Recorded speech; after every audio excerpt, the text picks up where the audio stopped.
The alarm klaxons had been blaring for 17 hours straight.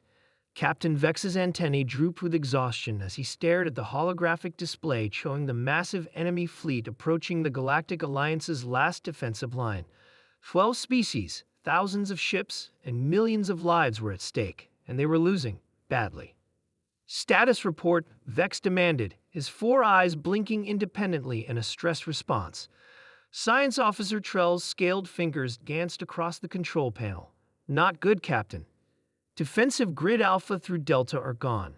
The enemy has breached the outer system. Estimated time until they reach the central planets: 6 hours. Communication Officer Pell looked up from her station, the bioluminescent patches on her face skimming with distress. "Sir, we've lost contact with the 7th Fleet.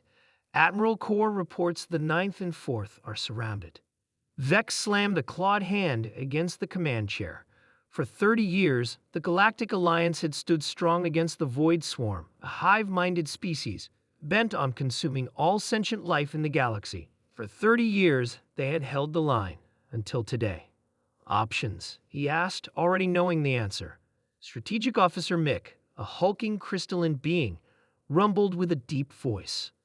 "Standard protocols have failed.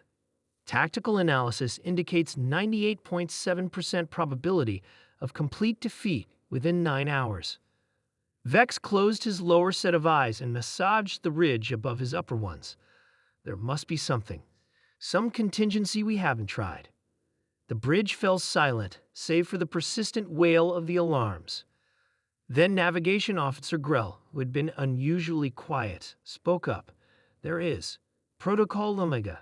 The entire bridge crew froze. "That's theoretical," Trell objected. "It's never been tested, because it's insane," Pell added. Mick's crystalline form shimmered with uncertainty. "The risk assessment is concerning." Vex turned to Grell. "Remind me what Protocol Omega entails." Grell swallowed nervously. We wake the humans." The bridge erupted in protests and arguments. Vex raised a hand, silencing them. "Humans, the enigma of the galaxy. When the Alliance first discovered Earth nearly a century ago, they'd been fascinated by the bipedal mammals. Humans had achieved spaceflight with remarkably primitive technology and displayed an uncanny adaptability. But they were volatile, unpredictable, and possessed a terrifying capacity for violence unknown to most Alliance species. The initial diplomatic mission had gone catastrophically wrong.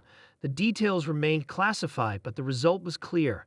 Humans were deemed too dangerous to integrate into galactic society. Instead, a truce was negotiated. Humans would remain confined to their solar system, and in exchange, they would enter a state of suspended animation, awakening only once every 20 years for a status update. The last official contact had been 13 years ago. "The humans have no fleet," Trell pointed out, "no significant spacefaring capabilities by our standards. What could they possibly do against the Void Swarm?" Grell hesitated. "During my cultural studies rotation, I accessed some restricted historical archives. Humans, they think differently. They don't approach problems like we do. Their entire evolutionary history is based on overcoming impossible odds through what they call creative solutions, but what any rational species would consider madness." Vex considered this. The Alliance was built on logical cooperation, carefully measured responses, and millennia of peaceful coexistence.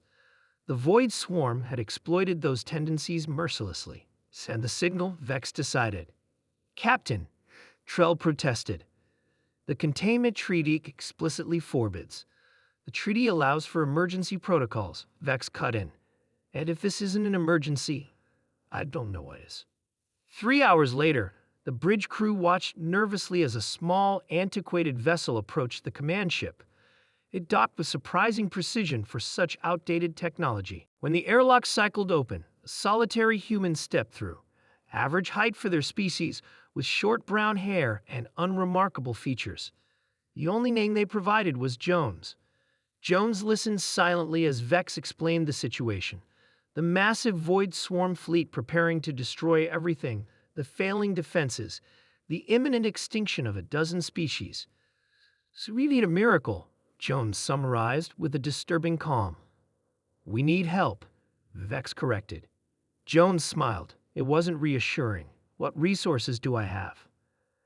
After being shown the Alliance's remaining assets, Jones spent precisely 22 minutes reviewing information before outlining a plan so absurd, so reckless, that Mick's crystalline form actually cracked slightly in shock. That violates at least 7 fundamental laws of strategic doctrine, Mick objected. Exactly, Jones replied. Your enemy knows those doctrines, too. They're counting on them. Over the next 2 hours, Alliance forces followed Jones' instructions. They deliberately collapsed key defensive positions. They reconfigured shield harmonics in ways that engineering insisted would be catastrophic.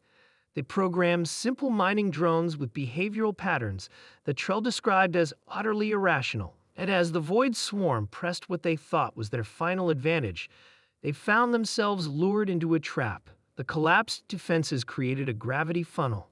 The reconfigured shields generated a cascading resonance wave. The drones, moving in chaotic patterns, delivered precisely targeted payloads to structural weaknesses that no Alliance tactician had identified. The Void Swarm, for the first time in 3 decades of conflict, retreated in disarray. As the Alliance bridge crew watched in stunned silence, Jones casually leaned against a console. You know, the human said, there are about 8 billion more of us back home, with ideas just as crazy as mine. Maybe crazier. You might want to reconsider that containment tree. Vex looked at the tactical display, still trying to process what he had witnessed. The High Council will never agree. Humans are too unpredictable. Jones shrugged. Your call, but remember, when all else fails, activate the humans, Vex finished quietly. As Jones returned to the small craft to begin the journey back to Earth, Vex found himself wondering if the greater threat to galactic peace had been contained on Earth all along, or if they had just discovered their greatest allies. Either way, the galaxy would never be the same.